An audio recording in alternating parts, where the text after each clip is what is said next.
Good morning and welcome to Purpose-Driven Finances, where our focus is helping you use your finances to achieve the purpose and plan for your life.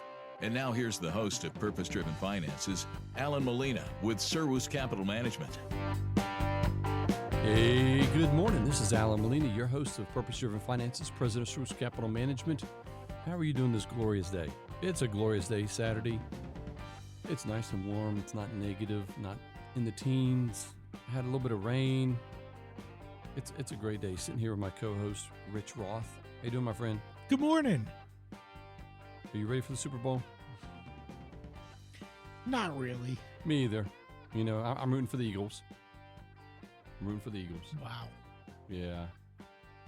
Well, I'm an AFC guy, so anybody who's in the AFC besides the Steelers, I'm gonna pick the other team. NFC. I would pick an NFC. Because you hate all AFC teams? I don't hate them. I just don't like them. Yeah. You know. I don't like Philly. Yeah. Well, you are from New York, and you guys have that rivalry. And even though you're a Jets fan, you know, you probably like the Giants. You say that with such disdain. No, you added that. You know, or maybe it just came through in the auto tune that we use. Right. The auto tune that we use, and you know, being from New York, you know, you probably like the Giants a little bit, and anything that's Nope. You don't, not even a little bit. Nope. But I will say, I don't think New York does very well. I'm just being real. But they really did a good job on that stadium, making it to where they can have two teams in there. That's pretty smart. I'm surprised. Really surprised. That's nice, Alan. Yeah. What a nice backhanded compliment. I'm not talking about from a personal or cultural. I'm talking about from a governmental. Mm-hmm. It's actually in Jersey, though. What now? The stadium's in Jersey. Oh, okay, well, you know. And I know you love Jersey. Love Jersey. You know. Love Jersey. I know you're going to get a retirement home up in, you know, so. Right. Yeah. Which exit? 23. So, folks, we're just sitting here enjoying life, you know, commiserating. I hope you're having a great time this weekend and got your cup of coffee. We're going to be talking about your portfolio and some interesting things that have happened this week. But then after the break, we're going to talk about financial planning. You know, we're talking about the top questions or the top topics that every prospect comes in when they come to my office and talk about these things. A few weeks ago it was fiduciary, then it was fee only. Last week it was account monitoring. Today we're talking about financial planning. And it seems like it would be cut and dry about financial planning, but it really isn't, because it really, what do you want? How do you want it? How deep do you want it? Things such as that. And then we'll go from there. Let's go. Where are we starting? Portfolios. All right. Portfolios. Now, Rich, I don't know I don't expect you to follow it like I do. Not many people do. That being said, on Friday, the markets were rocking and rolling. And I was like, come on, bro. This is not sitting right. Because this week we had earnings from Meta, Facebook, Microsoft, and Apple. Did you know that Apple's revenue has been pretty flat the past few years?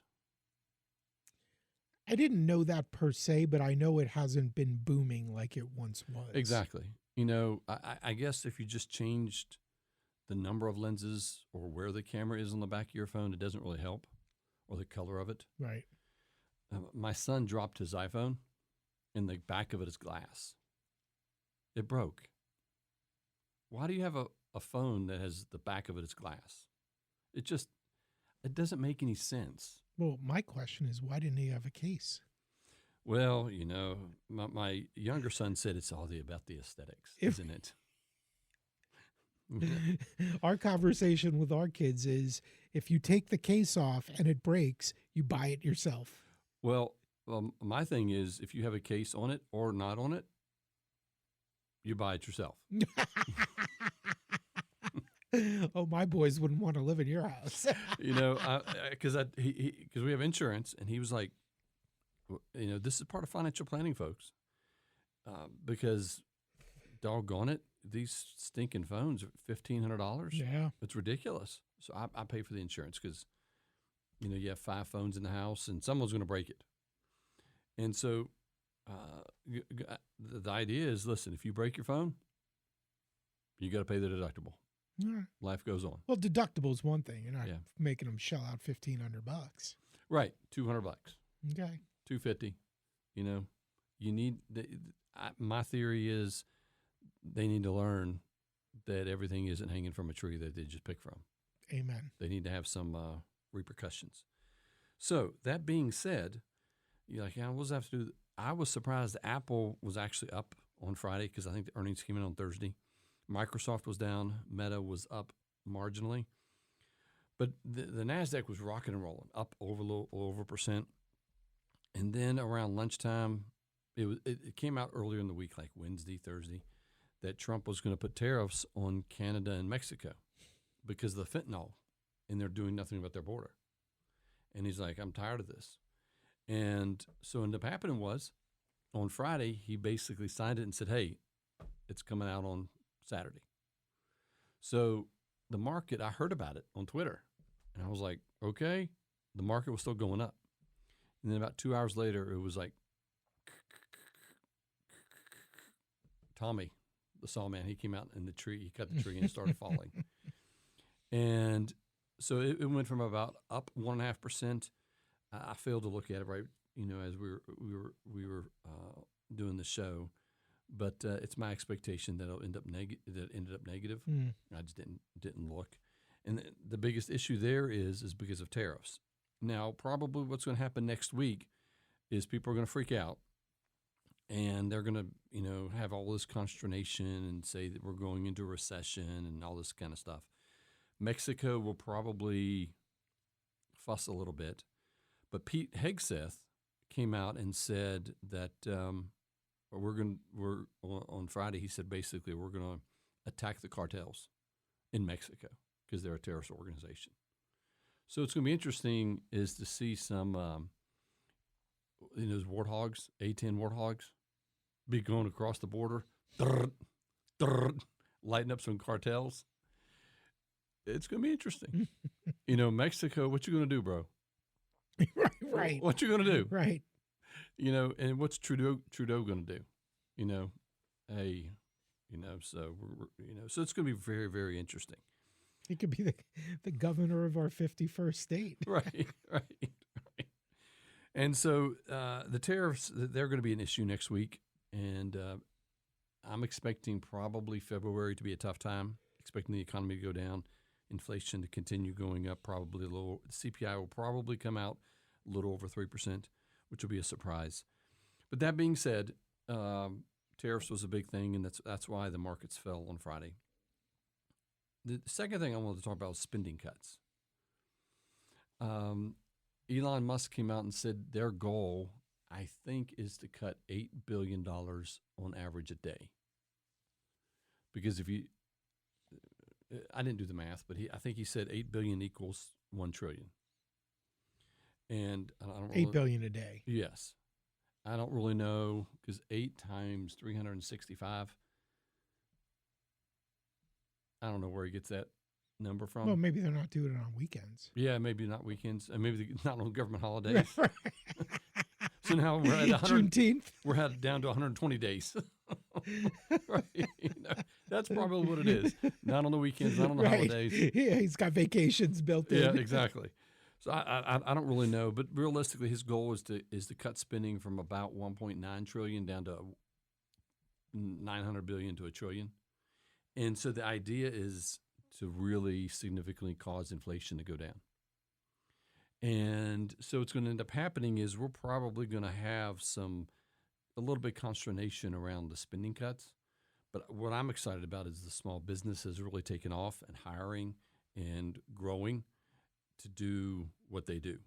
And that is, that's the lifeblood of the American economy is small businesses. So looking forward to that. But the biggest thing I wanted to talk about is DeepSeek. Did you hear about it this week? Nope. You didn't. That's interesting. No, I'm looking at your notes, and I did see NVIDIA. Yes. Had really, they've come down off their high horse a little bit, right? But I explained DeepSeek. Okay, well, let me back up. Have you ever heard of Chat GPT? I have. Have you ever used it? Is DeepSeek the Chinese AI? Yeah. Okay, then I didn't recognize Yeah. the name, but I had heard of it. Yeah. But have you used Chat GPT? I really haven't. I have. It's I feel like it's cheating. well, I think if it's cheating, if you ask it to write a paper for you in college, Mhm. or but Oh, I know there are uses for it. I just haven't. yeah, like I'll take these notes. Some these are short notes comparatively speaking, You're right. but I'll take the notes and I'll put in Chat GPT and say, please summarize and summarize and consolidate or whatever it's called, and then I send them to Anthony. And so in less than 10 seconds, it's done. And sometimes I'll say even consolidate even more because Anthony's like, that's a small book still, Alan, so you need to consolidate more. So I do that. And it makes life easier. It'll actually do code for you. I've actually gotten it to do pictures. And so it's interesting. There are a lot of benefits to it, like Chat GPT. You can go in there and say, listen, I want a KitchenAid mixer. You want to buy one for your wife, but you don't want to spend the full, get it used. And you say, I want the cheapest one within 500 miles of Lynchburg. It'll actually look through Facebook and find it for you to where you can, rather than you spending an hour going through it. So there's some benefits to it. That being said, China came out with DeepSeek, and what was interesting is supposedly it only cost them $6 million in order to go out and train this model, this AI model. And looking at it, it was 96% accurate, and it was faster on some things. And the biggest reason why so many people were excited about it is, and I have notes if you want me to give you quotes, it's just people are so excited about it simply because, hey, it's cheaper and it's just almost as good. I guess it's like people are like the generic. And that being said, they said that they trained their AI model on the cheaper NVIDIA chips. Well, some people asked some questions. And I'm not going to go through all 6 questions that it's basically out there. But I find it very curious that it came out about a week after TikTok was banned. Officially. It's sus. Then the other thing that I did Look at you being young and cool and hip. Right. Sus. Look at that. That's pretty mid. Yeah, bro. Yeah, exactly. So looking at it, then I decided to read the disclosures of DeepSeek. Well, what I didn't realize is programs will actually read your typing, what is it called? Your typing rhythm, because it's actually a biometric indicator of how you type. I thought that was pretty interesting. But they also capture your keystrokes. This is in their disclosures. And so they capture your keystrokes, but also your keystroke rhythm. So what happens is if you're at home and you're typing and you have DeepSeek, then you go to your government job and they know who you are at home and they see your biometric, how you type at work, they can connect the two. But also they have the keystrokes. You say, what about the keystrokes? I'm not saying, I'm just going to say bank, not a bank name for you. Thank you. Yeah. Your bank, you go to your bank online and you log in with your email, Rich, the most awesome man, right, at gmail.com. And you put in your password. Guess don't give my personal email. Sorry, bro. And what happens is they capture your keystrokes. So what ends up happening is that is captured. And then if you use it for Facebook or like I'll have my Twitter up I have 4 screens in my office. And, one of my 100 tabs, sometimes I feel like I have Twitter and I'll look at it just to see what news is happening and things such as that. And what ends up happening is they get the data. And then in DeepSeek, it also says that they store it on servers in computers in mainland China. And so all these people, and when I say people, that's a very generic term for people in the United States that are like, oh, this thing it's going to totally mess up Microsoft and Meta and all these other, because of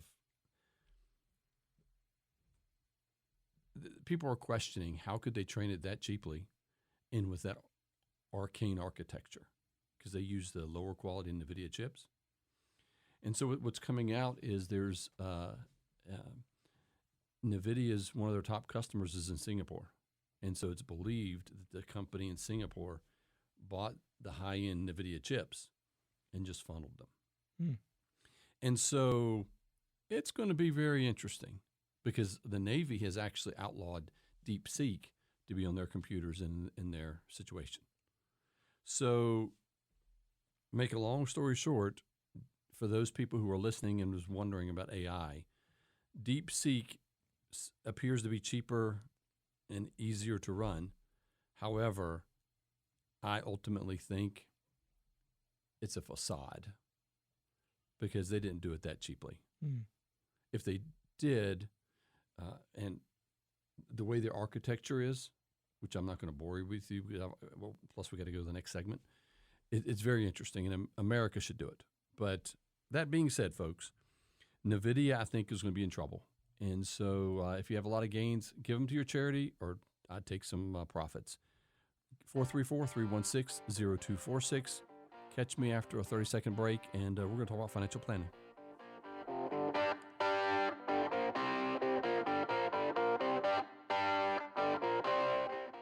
Dan Bongino.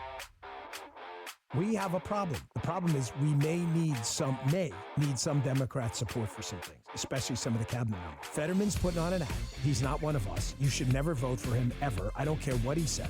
Period. Don't get emotional, though, and be like, oh, my gosh, I can't believe it. Fetterman, this is terrible. Why is he meeting with Trump? Because Trump's not stupid, and he sees him as a +1 times. That's why. The Dan Bongino Show, weekdays from noon to 3 on WLNI.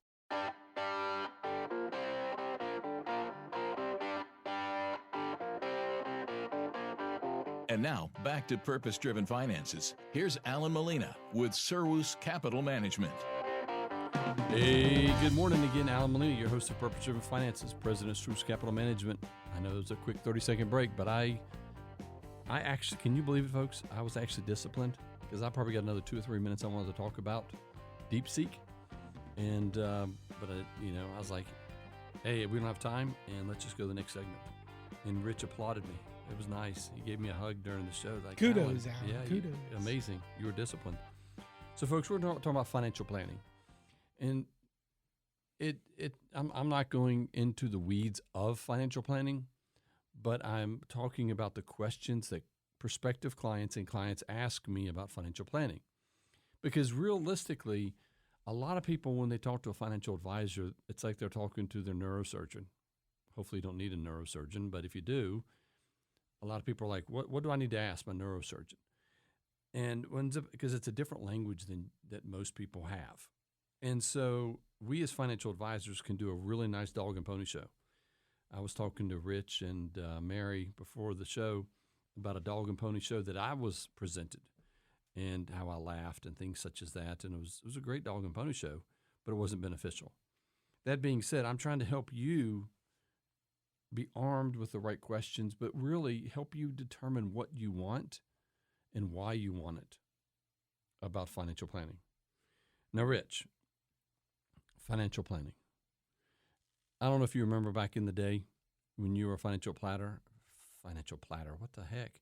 Financial planner, financial advisor, whatever you want to call yourself back then. I figured you did financial planning for folks. I did. Did you ever get your company to print that big old booklet? Yes.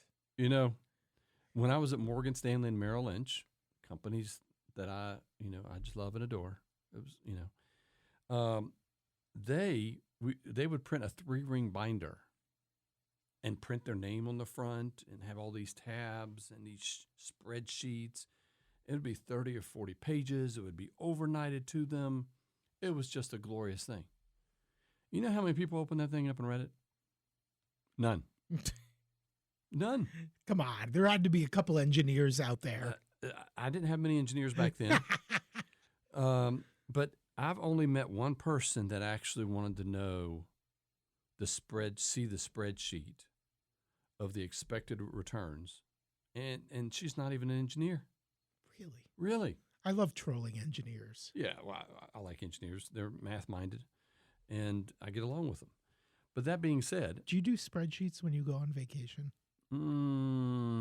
They're probably in my mind. Okay. You know, they're probably in my mind because they really make things simple. Okay. You know, but, you know... I'm sorry. No, it's all good, man. Back to it. But financial planning. Yeah. And so the thing is, how extensive do you want your financial planning to be? And what I mean by that is, do you want the 3-ring binder that has all the spreadsheets, the Monte Carlo simulation, the expected returns, and the not the J curve, that's modern portfolio theory, but the bell curve as to when the height of your money and when it's supposed to run out? Is that what you want? Most people don't. And so that's one thing you need to ask. What do most people want? Most people want an executive summary. Just give me the bottom line. The bottom line. You know, and sometimes an executive summary, which is 1 page, is too much for people. Sometimes they just want one just give me the number. Yep. Or can I make it? That's, because most people are not concerned about 30 years down the road. Mm-hmm. They're concerned about next year. And so, all of those hypotheticals, because all financial planning is a snapshot at that moment. You may strike some type of rare earth element on your property, or an asteroid might hit your house and they don't cover it. There's all kinds of things that happen that we just can't take into effect or into idea. So how extensive do you want it? And what I mean by that is the reporting. If you go to my website, you can do your first year's worth of income. I created a calculator and put it on the website. It works, and it'll help you calculate it, because all the calculators I saw on the internet just didn't work for retirement planning. But it's simple. It'll email you the results. That being said, my question for you is not only how extensive do you want it as in the documentation. Most people want an executive summary. But how extensive, what I mean by that is, do you want estate planning? And a lot of times, it doesn't surprise me, but yet it does. Everybody needs an estate plan. But most people, even myself, don't really want to talk about it and take the time. Because we don't want to admit that we're going to be pushing up daisies. Right. No one wants to admit that, us guys, we don't want to admit that, our wife probably will marry somebody else. Probably so, Wow, what an uplifting show this yes, is. Here it is. But that's estate planning for Not you. only are you going to die, but your wife's going to find someone better. No, I didn't say and that. be happier. I didn't say that. But it's just... That's just my wife. I've seen her smile when you walk in the room. You mean when I walk out of the room? No. I like your persona, your radio persona. So that being said, you just see the flowers he got his wife. It's just amazing. They were gorgeous. 2004? They were gorgeous. I like them. But what ends up happening is about estate planning is it needs to be taken care of. And, I have a couple attorneys that I work with in the area. If you want that information, contact me, 434-316-0246. Both of them work a little differently, but I will set you up and communicate with them and give you their phone numbers, and you can reach out. Also, how much risk management of financial planning do you want? You know what everybody considers risk management, Rich? What? Portfolio risk management. That's the only risk management people even consider. But really, risk management is your car insurance, your homeowner's insurance. I have, one day I'm going to talk about it because I almost said some words that I shouldn't say on the radio, was I have home warranty insurance, covers my refrigerators and all that. And I had a bad experience this past week. I wanted to say, dude, he wanted to replace my pipes in my house. I'm like, dude, what the frick? Or, so I'm gonna talk about that, down the road when we talk about risk profiling and risk management. But your car, your home, do you want help on that? What about long-term care? What about life insurance?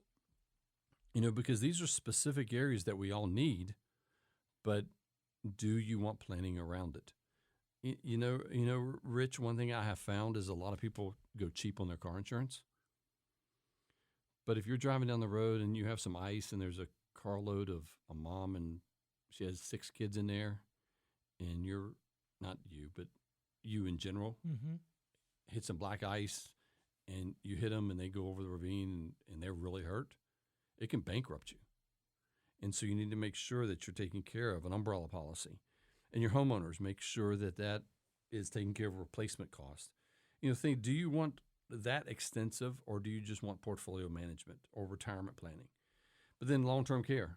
I met with a client this week, and we're going to look at some alternative annuities or life insurance that have long-term care riders. That being said, do you want to go down that rabbit hole, or do you just want to do it yourself? The number one reason why I try to do it for people? Why? So they're not inundated by salespeople. Because generally people who sell one product or one line of product, they're really focused on sales. And that sales is a good thing, because and they're always trying to find a way to make that product fit, because that's the only way that they can get paid. Exactly. If they had a whole variety of products, then you're looking for what's the best fit for the individual. Exactly. And so what I suggest is, get the insurance agent to send me the information, and then I present it. I used to sell insurance, but I stopped selling it because I thought it was icky. Hey, here's your financial plan. You need $2 million worth of insurance, and guess what? I can sell it to you. I'm not throwing any stones at anybody who does. It's just I felt icky. I felt weird. And that's just me. Alan, you always feel weird. That's okay. That's okay. But then also looking at life insurance, I talking to a client, and I got an insurance. I got 2 people that I send all my life insurance to. One is a broker, one is a captive agent, and I say talk to them both. And the broker, he usually does. He got my client $1 million worth of life insurance for $135 a month for 30 years. That's pretty good. He's in his 30s. So that being said, we can work these things out. And then risk management for your portfolio. Also, how holistic do you want to be? What I mean by holistic is, do you want to look at everything and how it works together, or just pieces of the puzzle? It's really what do you want and how in-depth do you want it, but also do you want to look at it from a holistic standpoint? Then finally, do you want sales involved? What I mean by that is, do you want somebody to do financial planning for you and your family, but then also sell it to you? And I've already expressed that I am a fiduciary, and I just like to be paid for my advice fully. That way I can say, listen, you really need to get $2 million worth of insurance, or $3 million, or $500,000, or you need to look at long-term care. And frankly, it doesn't matter to me if you get it or not, because it's not going to put any food on my table. It's just advice. So these are questions that people should ask and wonder about, but realistically, you need to come up with what you want and how you want it. So folks, let's talk about financial planning. Give me a call, 434-316-0246. I want to help you achieve the purpose and plan for your life. Go to my website, servuscm.com, and hope you have a blessed weekend, and I look forward to your call next week. Returns for illustrative purpose. This is not a suggestion to buy, sell, or use a platform. Only will a suggestion occur after a meeting to determine goals, risk tolerance, and time horizons. Investments involve risks and no guarantee of future results.